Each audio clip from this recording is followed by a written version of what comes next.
Hello everyone, my name is Cameron. Welcome back to the channel. You guys are getting spoiled today because there's going to be at least four videos going out today. As you guys have probably seen already on the channel, an episode of Ark Gotta Tame 'Em All has gone up, which I want to explain what happened, why you guys saw an episode that had the same name uploaded twice. I messed up on the uploads and I just said screw it, I'll delete the one that I screwed up on. I'll put it back up at 16, which is where it was supposed to go up as. Rather than try to edit it around in the playlist, which gets auto updated to add the new stuff. So I said, okay, I think I have a playlist for Ark. So I was like, I'll just, go in and edit that, and so I deleted the video when it was uploaded as the wrong video. I then uploaded the proper episode and then uploaded that one last Saturday as the right episode number. And 17 went up today for Ark Gotta Tame 'Em All, which I hope you guys go check out because me and Dalton tamed some Rexes and it's really fun. I'm not going to say anything else about what happens in the video, but we tamed some Rexes, so it's really cool. On top of that, you guys got another episode of God of War, which is very close to being done. I have to do one more of the Rift fights in Niflheim, and then go kill the final Valkyrie, and it's done. I've 100%ed the game. I've gotten every trophy. I've done as many of the labors and tasks and shit as I can. There's some that I can't complete because of glitches and stuff like that. The Realm Tear one's really weird because there's more than 18 Realm Tears, but you only need to do 18 of them. So technically at this point I've done 19. So I'm very excited to see where more of it goes. I'm very close to being done with it. I'm very excited for you guys to see the finale episode of God of War. Hopefully I can get everything done within the next couple of weeks, or within the next week, sorry. So next Tuesday you guys have the finale for it, which would be episode 64. Hopefully that is the goal. I have the first two Rift fights both recorded with no commentary because I wanted to just kind of let you guys enjoy the fights. I will be doing the third one the same way, and then the Valkyrie fight will probably be done with no commentary just so I can kind of get the video or the episode that fight recorded and get to the end of that fight so you guys can kind of see the end of it rather than have to watch me do the whole fight over and over and over again, which is kind of how I did most of the Valkyrie fights when I started, but now it's just the end bits that I'm putting in. So that's where I'm going to be going with that, just like I did with the rest of the Valkyrie fights you guys saw in episode 62. Then we have actually, did I upload? Yeah, I uploaded Takeover. Technically, I think I uploaded Takeover's review today, but that will be coming out. The SummerSlam 2020 review will be coming out later today. I've been very busy, guys. I haven't had a whole lot of time to record recently and to sit down and do videos, so it's been a while. Last night's Subnautica went up a lot later than I wanted it to because I got distracted doing some stuff, and I have a big announcement. Nintendo Switch gaming stuff will be coming to the channel hopefully very soon. So my plan now, Jesse and I just went and got a Switch yesterday. It is being shipped to us. It's going to be here sometime within the next 4 to 7 days. So technically 4 to 6 days now. 3 to 7 days. It'll be here within the next 3 to 7 days. Or so, because we ordered it yesterday from GameStop. They didn't have them in stock there, but he said we can get it shipped to you guys with free shipping.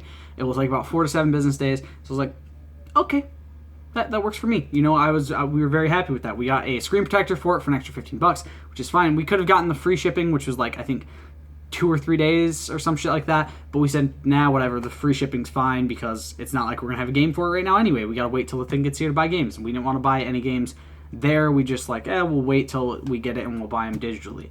So there'll be some stuff for that, probably some Mario Kart moments with me and Dalton, because he got his Switch like 3-4 weeks ago and the fucker keeps throwing it in my face. So me and Jesse decided to go ask GameStop, and they're like, oh yeah, we don't have them in stock, but we can get it shipped to you. I'm like, seriously? He's like, yeah. I'm like, fuck it, let's go for it. It was the cheapest, best option. It wasn't a jacked up price, which, look, I'm gonna say this right now, if you're somebody who wants a Switch, go ask the stores before you get the chance, or before somebody before you decide to try to make a option on one of the hiked up prices. Go try to ask GameStop or some other store if they maybe have any in stock, or if they can maybe ship any to you to be safe. Because trust me, you don't want to buy the expensive ones. It's gonna cost you a shit ton of money and it's not going to be a good option for you. It's going to cost you more money than it should. And I want to say this to people who are doing that, who are fucking scalping them so they can fucking up the price. If you don't know what scalping is, it's you buy something and you can turn it back around and sell it for a higher price. People do it with tickets to concerts and stuff like that all the time. Don't fucking do that. It's a dick move, and I'm pretty sure it's illegal in most states. Stop fucking doing that. Let people go out and buy a Switch for $300 so they can actually fucking enjoy the goddamn system rather than fucking have to sit there, spend out $430+ on a fucking Switch and then not be able to buy any games for it because they just spent way more than they planned on spending or wanted to or could spend on the gaming console. Don't be a dick. Just let people go out and buy it, you fucking assholes. Stop doing this shit to try to get a fucking profit out of it. Just let them go buy the thing for themselves. And now I'm also seeing it happen with Nintendo Switch Lites, which are now going for $250 rather than the normal $200 for Nintendo Switch Lite. Stop being assholes. Just let people go buy the fucking system. Now, on to what this video is actually about. DC FanDome happened this past weekend, and sadly, because I work weekends, I was not able to watch the whole of DC FanDome. I have caught up on so many things. I've watched a lot of the content for the stuff, a lot of the trailers and stuff that were announced at DC FanDome, and I want to talk about some of them so I can kind of get some stuff out to you guys on information about them, and also because there's some game stuff in this that I want to talk about because I will be doing some gaming stuff on there from the stuff from DC FanDome in the next coming years when the stuff releases. So for those of you who don't know, I'm a huge DC fan. I always have been. And before anyone says, Marvel's better, right? First off, Marvel is only better in the movies. Everything else, DC is kicking their ass and always has been. I'm not kidding. For those of you who don't realize, who try to say that who try to keep the fan wars going between DC and Marvel, which, let's be honest, it's 2020. We don't need those anymore. I love both sides. I always have. But people are always like, oh, Marvel's so much better. Your movie universe, maybe. But your TV shows, Your animated TV shows, Your video games, Your comics, Your toy sales, nope. Everything else from DC has been better for the last 10 to 12, 13, 14, the past like 20 or so years. DC has been kicking the ass of the market for everything else. Marvel has only been on top of the movie universe, which a lot of the stuff from this may make that start to change, where it's going to be more of an even battle. The TV show-wise and all that, we'll see if Marvel picks up, because I know a lot of the stuff they've been lower on. At least the last time I've looked anything up about this, they were still getting their asses whooped and everything else. But I've always been a huge DC fan. It's not that and when people ask me, oh, well, if you had to choose, what would you choose? I'd choose DC. Personally speaking, I would choose DC. They have more of my favorite characters. They are what I grew up on. I grew up on DC, Transformers, and like Godzilla, like monster movies and shit, like Godzilla and King Kong. That was kind of my childhood. That's what I grew up on. I grew up on DC Comics. I grew up on DC animated TV shows. I grew up buying DC, TMNT, Transformers, those types of figures. That was what I was doing as a child. Those were my things. Dinosaurs, stuff like that. That was my thing as a kid. I was never really the Marvel guy, except for Spider-Man. Spider-Man was like the only hero. Well, I guess the Incredible Hulk as well, but Spider-Man was like the only hero from Marvel I really knew anything about, and I actually really liked as a kid. Mostly because I went to watch the movies in theaters with my dad, and it was really cool, and I loved it, and it was one of my favorite memories. It's still one of my favorite memories is going to watch Spider-Man 2 in theaters with my dad, my stepmom, and my stepbrother, because it was just such a nice experience to actually be able to spend time with my dad like that. And I love spending time with my dad. It's one of my favorite things in my life to do. So it's always fun when I get to go do something with him, and that was always something I remember doing, which I loved doing. But DC was always kind of where I was like really hunkered down for comics and stuff. It was my spot. Batman, Superman, Shazam, Green Arrow, The Flash, all that was kind of stuff I grew up on. So when people ask me if I had to choose, I'd be choosing DC, and I will stick with that till the day I die. But I do like both. But today's video is more about DC. So if you don't like DC, leave your trolling comments for another video and just go to a different video. Go watch something else. I don't really care. I'm not trying to be somebody who's continuing the fan wars. I just want to say I like both sides. I'm going to be talking about DC heavily in this video. If you are not somebody who likes DC, do not watch this video. If you're just going to be a dick about it to the people who actually enjoy DC stuff, don't be a dick. Just go to a different video. So first things first, we had a trailer from Wonder Woman 1984. which, honestly, holy fucking shit, this excited the hell out of me. Now, Wonder Woman has never been a character I've been super heavily into. Like, I've never been the biggest fan of Wonder Woman. I always thought, okay, I like the character, but, like, it was never my go-to. Like, if somebody asked me my top 5, it'd always be Shazam, Green Arrow, Bats, sorry, I had to itch my nose. Darkseid, and then the Joker. Those were my top 5 characters from DC, and they've stayed that way since I was a kid. And for those of you wondering what order that goes in, Shazam, Green Arrow, Batman, Darkseid, and then the Joker. That's the exact order. Shazam has always been my favorite character, and will probably always be my favorite character. But it was really cool to see, first off, Cheetah, which is a character I do know a bit about, but not enough about to really talk about her in this video. So if you guys know a little bit more about Cheetah, enlighten me down in the comments, because it's not a character I've ever been too focused on, I guess is the best way to put it. Again, like I said, Wonder Woman never being one of my favorite characters, I didn't really know a lot about her villains. But there was a lot of cool stuff announced. So first off, they did do a trailer. They did show some stuff about the 80s era wardrobe. Freaking original Wonder Woman Linda Carter was there, which is so cool because Linda Carter is awesome. I would love to see her in some way put in the movie. I don't care how it is, just if Linda Carter could be in the movie, make it happen.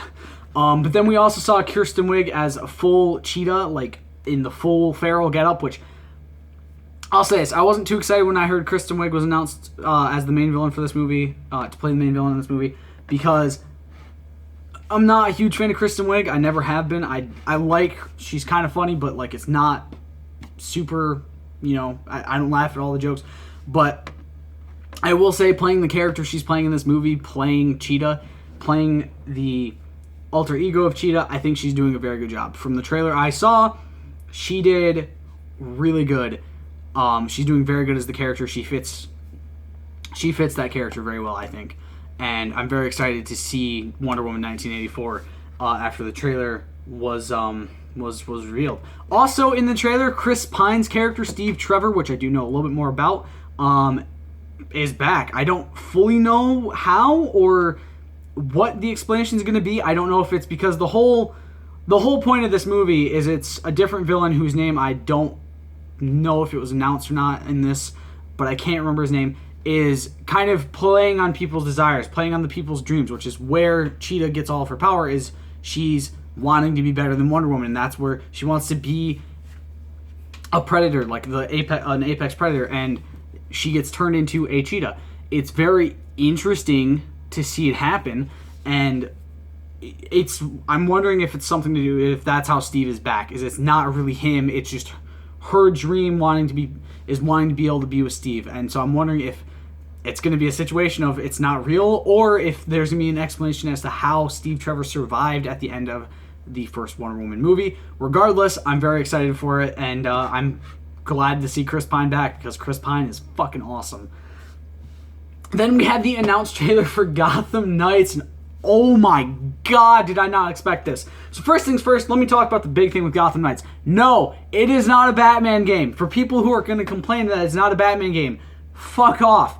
I'm very excited for this game. I'm one of those people who loves getting to play as the other characters in Batman's family, in the Bat family. I loved all of the ability to play as the other characters in Arkham Knight, getting to play as Red Hood, as Batgirl, as Robin, as Nightwing, getting to switch between them in different fights with using the tag combo move stuff with Nightwing and with Robin and with Batman. I loved that aspect of Arkham Knight. It was one of my favorite things to get to do in that game, getting to fully experience the Bat family as a whole rather than just playing as Batman and going it alone. It was awesome. I loved it. This game excites the hell out of me for many reasons. First of which, you get to literally just play as the Bat family. I'm very excited for this. Now, let me explain the story that has been revealed so far. Batman is dead. He announced a code black getting sent out to all 4 members of the Bat family, that being Red Hood, Robin, Tim Drake Robin, for those of you wondering, Batgirl, which is, yes, Barbara Gordon's Batgirl, and Nightwing, Dick Grayson, which is very saddening to see Batman dead. Like, they announced that there was a building that blew up. So it's basically Nightfall Protocol from the end of Arkham Knight. However, this does not seem like it is a direct sequel to Arkham Knight because Jim Gordon's dead. Now let me specify. Jim Gordon was alive at the end of Arkham Knight. He's the one telling the story of how the Batman died in Arkham Knight. He's still alive at the end of that game. Batman in this trailer specifies that when Jim died a couple years ago, or back when Jim died, meaning, or back since Jim died, whatever, something along those lines, meaning he's been dead for a bit. The GCPD no longer trusts the Bat family, and Batman and his family are on their own, and then Batman dies, meaning Jim died sometime before Batman did, which kind of means this can't really follow Arkham Knight unless it's a different kind of story arc for it, but they're still trying to kind of tie it into that. This is being developed by WB Montreal, WB Montreal being the team behind the A Matter of Family DLC from Arkham Knight and Arkham Origins, the one from the quadrilogy of the Batman games that is less talked about because it was seen as a bit of a flop and a lot of people seem to not like it. I personally liked Arkham Origins. I thought it was a great take on the game. I think them doing the reveal of Black Mask really being the Joker the whole time was kind of a letdown. I didn't really like that. I wish it would have been Black Mask because he's such a great character. And I'm not somebody who enjoys constantly seeing the Joker as the main villain. Like, I want to see things break out a little bit and have more of his rogues gallery be the main villain. Like, yeah, you get things with all the other villains, but Joker is still the main baddie at the end of the game. They even did the Arkham Knight thing. In Arkham Knight, they had him in Batman's head, which still kind of pissed me off because I was like, look, I don't want the Joker in the game. I love the Joker, don't get me wrong.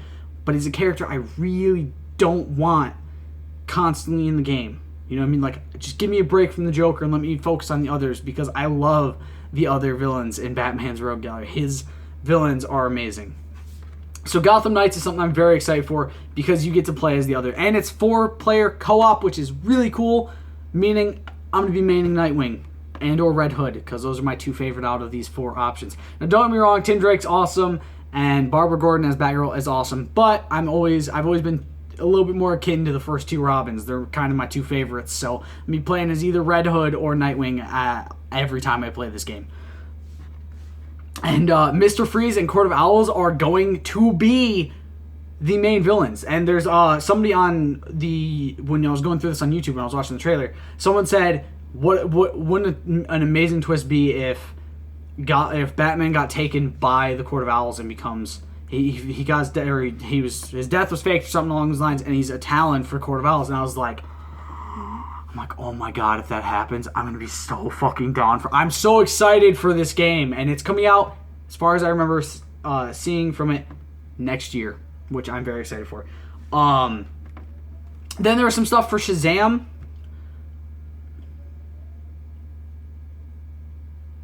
So we got some of the gameplay walkthrough, which is really cool, but I'm very excited for this. There's some stuff for Shazam later that I'll talk about because I thought I was about to go into that, but it's not.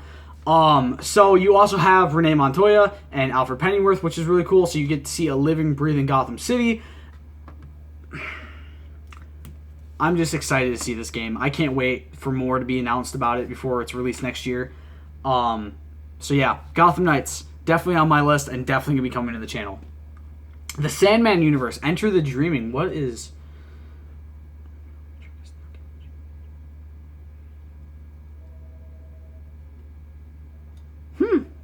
This is some stuff about... I've actually never heard of this one. This actually looks like it could be kind of cool. It's from the DC Black label. There's a Netflix adaptation coming up. Wow. It was a celebration of it. It was light on new announcements, though. He did give an update on the Netflix series explaining that, like everything else, COVID has put the show's development on pause, but that things have slowly been resuming. He's been starting to get casting updates and new production designs. He also shared one change they made to the original comic. In the book, the present-day moments were set in the late 80s and very early 90s, the time the series was published. While in the Netflix adaptation, they'll be set in the present day. It's something he promises really opened the door to them creatively, allowing them to consider how they would do the Sandman today. I'm very excited for that. I've never heard of this. I've never actually seen anything about it, but I think it could be kind of cool. It sounds kind of cool, the aspect of it. I'm very excited for it. So then The Flash got teased. The Flash, not the TV show, but Flash movie with Ezra Miller got teased. So there's a few things I first want to talk about. One, this will be the send-off for Ben Affleck's Batman. I'm sad to see him go, but I guess it was inevitable. But this will be his send-off, which kind of depresses me because I do, in fact, love Ben Affleck as Batman. I thought he did a very good job. Two, there is a new suit for Ezra Miller's Flash. It looks a lot more like the TV show one, which I think could be because of the Flash being put into the Flash TV show during the Crisis on Infinite Earth. He got brought into it, and it was a cool cameo at the end of the Flash portion of it, where Ezra Miller was there and said, "Ooh, cool suit." It does look a lot more like the TV show style suit, which I actually kind of like. And yeah, I'm very, very excited for this. It's a time travel story. While the tone of the movie is in keeping with Muschietti's ability to definitely switch from comedic moments to horrific ones to deeply emotional ones. So Andy Muschietti, if you guys don't know, is the guy who also directed the new It movies, It and It Chapter 2 recently. Yeah, I'm very excited for it. It's slated for summer of 2022. Less of a panel and more of a feature design to get us all hyped about the upcoming Flash movie that's currently slated for summer of 22. But yeah, I'm very excited for Ezra Miller. I like Ezra Miller as the Flash. He's very good. He fits, I think, the Flash archetype of how he's supposed to look. And yeah, I'm very excited for it. Also, Michael Keaton's Batman is shown in the background of the featurette. Like, if you guys go look up the featurette for this, I can't show it on here because there's probably copyright set to it. But if you go look it up, Michael Keaton's Batman is standing behind the Flash. I can't wait to see what it's going to be set up with. It doesn't really say it's going to be a huge Flashpoint thing, but it's probably going to be. But this is going to be the new start of the DC cinematic multiverse. This is going to be the new start of that with this movie. It is not set to start filming yet, so there's no teaser, but he did give us a first look at the Flash's new suit, which is built by Bruce Wayne and is much sleeker looking than his original Justice League suit, which I like because his Justice League suit looked really clunky for the Flash compared to what we see, like I said, on the TV show, which is what a huge amount of people wanted to see, was something from the kind of more TV show like. Then the Suicide Squad got a huge fucking announcement. Every single character being announced. So here's the full list. I'm just going to go through this so you guys can kind of see it. So we have Viola Davis as Amanda Waller returning. Joel Kinnaman as Colonel Rick Flag returning from the other one. Michael Rooker as Savant. Flula Borg as Javelin. Margot Robbie returning as Harley Quinn. David Dastmalchian as Polka Dot Man. Daniela Melchior as Ratcatcher 2. Idris Elba as Bloodsport. Meiling Ing as Mongol, Peter Capaldi as The Thinker, Alice Braga as Soul of Soria, Pete Davidson as Blackguard, Nathan Fillion as TDK, Sean Gunn as Weasel, Jai Courtney returning as Captain Boomerang, which I'm very happy about. I loved his take on Captain Boomerang. John Cena as Peacemaker, Steve Agee as King Shark, and Juan Diego Boto as General Silvio Luna. I'm very excited for this. There was even some stuff talked about, some featurette stuff and more, which I'm not going to go into because it's a lot of work, but I'm so excited for the Suicide Squad directed by James Gunn. It looks great to me. I'm very excited. Legacy of the Bat. So this is talking about Batman as both a DC character and pop culture icon. Nyambi Naomi and featured DC. Okay, Jim Lee. Okay. Most of the panel was devoted to discussion about the importance of the Dark Knight and its continual evolution. Dries and Leslie did tease the upcoming season of Batwoman, promising that while Kate Kane has disappeared in season 2, she will be kept as a part of the show. So it's gonna be a different person. I'm kind of excited to see this. I haven't watched it. So I guess we'll see where it goes for Batwoman. I think them losing Ruby Rose is kind of a big loss, but we'll see where it goes. And then they talked about the fact that Ridley, what's his name? John Ridley would be writing a new Batman miniseries for DC featuring artist Nick Darrington. They shared a breathtaking illustration from the comic by artist Ladron, and while the details of the plot were kept fairly light, Ridley did say that the book would spend a lot of time with Lucius Fox's family and would likely feature a Batman of color. Interesting.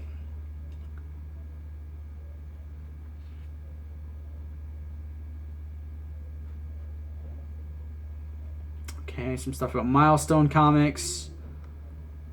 Snyder Cut Justice League got a huge trailer. I am so excited for that movie. We get to see more of Cyborg, which, yes, awesome. We get to see some of Ezra Miller's Flash / Barry Allen with Iris West, which is really cool. There's so much stuff.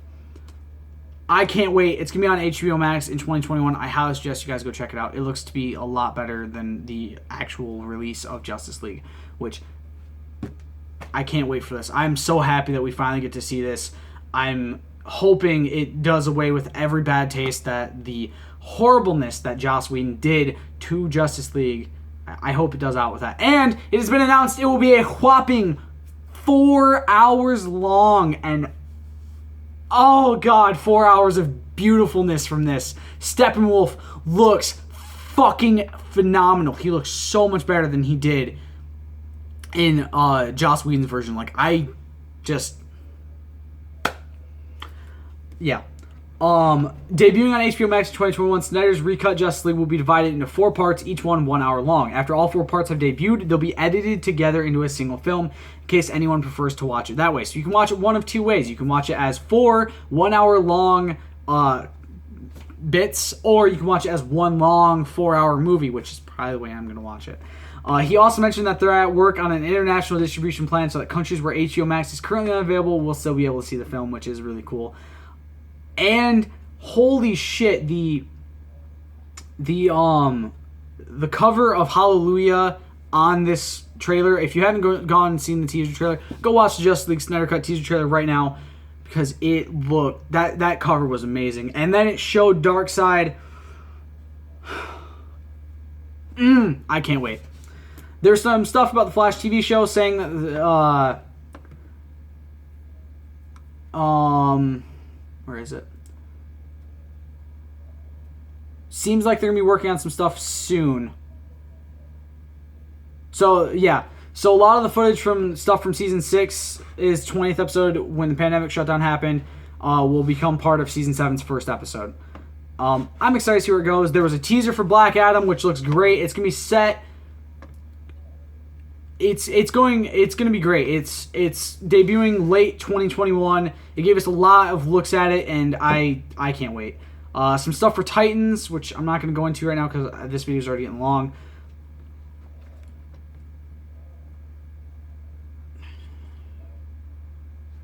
The 2022 sequel will be a little bit more serious and culturally relevant than the previous installment for Aquaman. I can't wait for the second movie. It's going to be great. There's some stuff about Harley Quinn, Wonder Woman 80th anniversary celebration, so Shazam. Not a whole lot was mentioned. Yeah, it's there wasn't a whole lot mentioned in this, but it says 2022 is when it's going to be happening. And then the final game announcement was Justice League Suicide Squad Kill the Justice League, which had a great teaser trailer. It showed Harley Quinn and a couple of the other Suicide Squad members, Captain Boomerang, King Shark, and Deadshot being mentioned. It doesn't say who else is going to be there. It's set in Metropolis, and you get to find out that they are, Amanda Waller's telling them to go, and they are actually going after Superman, and then at the end of the trailer, a boomerang hits Superman upside the head. It's fucking great. This is being developed by Rocksteady, the same people who did the other 3 Arkham games that I didn't mention, Arkham City, Arkham Asylum, and Arkham Knight. I can't wait for this. There's not a whole lot, but all 4 of those characters are playable. It's designed to be played however players prefer. It's 1 to 4 player co-op and is fully dynamic. So if you prefer playing single player, they can do that, and the other 3 members of your squad will be played by bots. If you feel like switching from one to another, they can do that as well. If you want to team up with friends for multiplayer, that's possible, with each player taking on a different character. The game works either way. This game, however, will not be releasing until 2022, which is sad. And finally, the last thing we're going to talk about, the Batman. Matt Reeves is the Batman. I was so not excited for this movie until I saw this trailer. Riddler is the main villain, which I just got done talking about how I don't like Joker always being the main villain, and they put Riddler as the main villain of this, and I love it. So Riddler is the main villain. It's looking like it's going to be heavily put into the classism ways that Gotham has always been put into. You know, rich being better than the poor in Gotham. Court of Owls is being mentioned, which is really cool to see the Court of Owls actually being put into a movie. Robert Pattinson actually looks pretty believable as Bruce Wayne / Batman. I'm surprised I'm saying that. There wasn't a whole lot more put into it. You know, I can't really. There's a lot I could talk about, but there's not much I could talk about because the trailer. Yeah. And then there's gonna be another thing called Explore the Multiverse coming on September 12th, my birthday.